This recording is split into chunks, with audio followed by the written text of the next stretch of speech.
Pada tengah malam 31 Agustus 2015, sebuah dokumen telat 2 menit terkirim.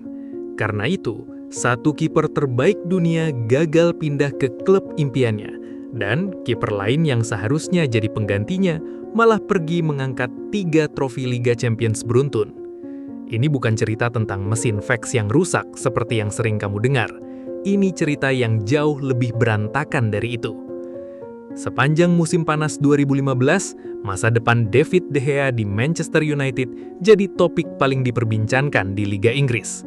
Kontraknya tersisa 1 tahun, akan habis pada musim panas 2016, dan ia belum menandatangani perpanjangan. Real Madrid, klub yang menjadi idolanya sejak kecil, terus mendekat sepanjang musim itu. Manajer Manchester United saat itu, Louis van Gaal, berada di posisi sulit. Mempertahankan kiper bintang yang kontraknya hampir habis atau menjualnya sebelum kehilangan nilai pasarnya sama sekali secara gratis tahun berikutnya. Negosiasi akhirnya mengarah ke satu skema, bukan transfer biasa, tapi transfer barter.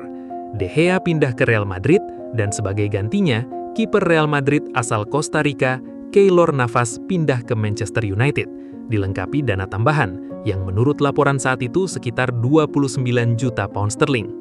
31 Agustus 2015 adalah hari terakhir jendela transfer La Liga musim itu. Sepanjang hari, kesepakatan berjalan cepat.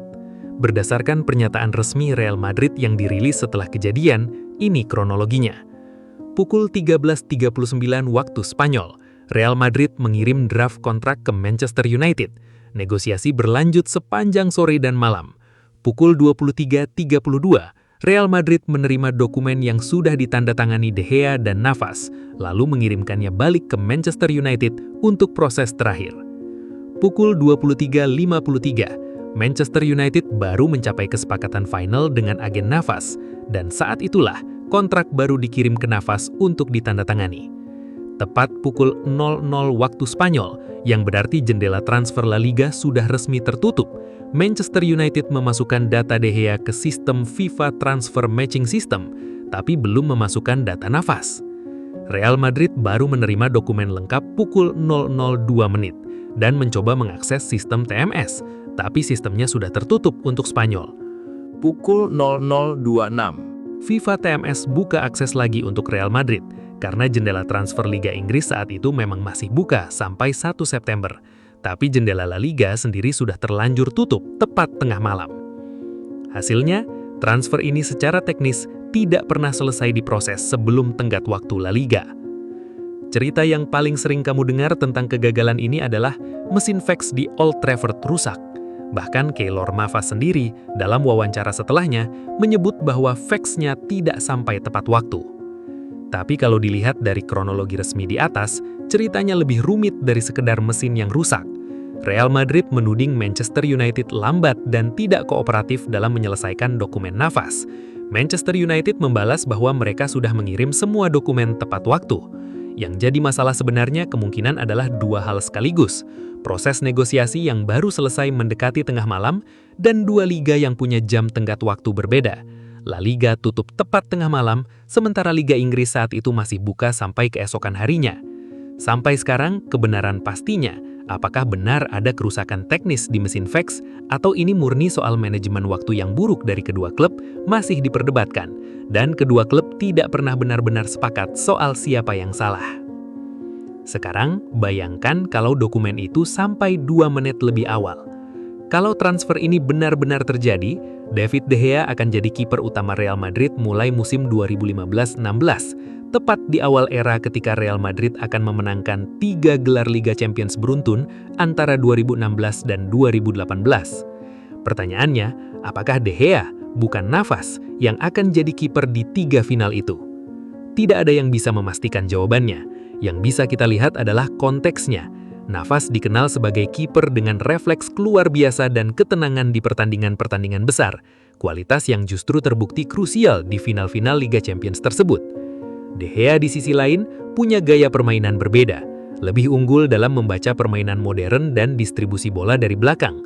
Bisa jadi De Gea tetap bawa Madrid juara, bisa jadi dinamika tim berubah total karena gaya kepemimpinan di bawah mistar yang berbeda. Di sisi lain, Manchester United era 2015-2018 kehilangan salah satu penampil terbaik mereka kalau De Gea benar-benar pergi. Faktanya, di musim-musim setelah 2015 itulah De Gea justru tampil di level terbaiknya untuk United. Beberapa kali dianggap pemain terbaik klub musim itu. Andai Navas yang menggantikannya, apakah United akan tetap kompetitif di posisi kiper sepanjang periode itu atau justru kesulitan mencari stabilitas? Inilah yang membuat momen 2 menit ini menarik, bukan cuma soal satu transfer gagal, tapi soal 2 jalur karir yang berpotensi saling bertukar tempat sepenuhnya. Kembali ke kenyataan, transfer itu tidak pernah terjadi. David De Gea tetap di Manchester United, menandatangani kontrak baru beberapa minggu setelah deadline day itu. Ia terus bermain untuk United selama 8 tahun berikutnya, mencatatkan 545 penampilan, menjadikannya pemain non-Inggris dengan jumlah penampilan terbanyak dalam sejarah klub, sebelum akhirnya pergi secara gratis ke Fiorentina pada 2023. Keylor Navas tetap di Real Madrid, menjadi kiper utama mereka, dan benar-benar mengangkat 3 trofi Liga Champions beruntun pada 2016, 2017, dan 2018, sebelum akhirnya pindah ke Paris Saint-Germain pada 2019 setelah Real Madrid merekrut Thibaut Courtois. 2 karir yang nyaris bertukar tempat karena 2 menit, akhirnya berjalan di jalur masing-masing, dan keduanya berakhir sukses, hanya dengan cerita yang sangat berbeda dari yang seharusnya terjadi. Itulah kenapa series ini saya sebut Butterfly Effect, karena di sepak bola, sejarah besar kadang ditentukan oleh hal sekecil 2 menit keterlambatan dokumen, bukan dari di sisi taktik atau bakat di lapangan. Episode berikutnya, kita akan bedah momen kecil lain yang nyaris mengubah jalannya Piala Dunia. Subscribe Kickfall biar nggak ketinggalan.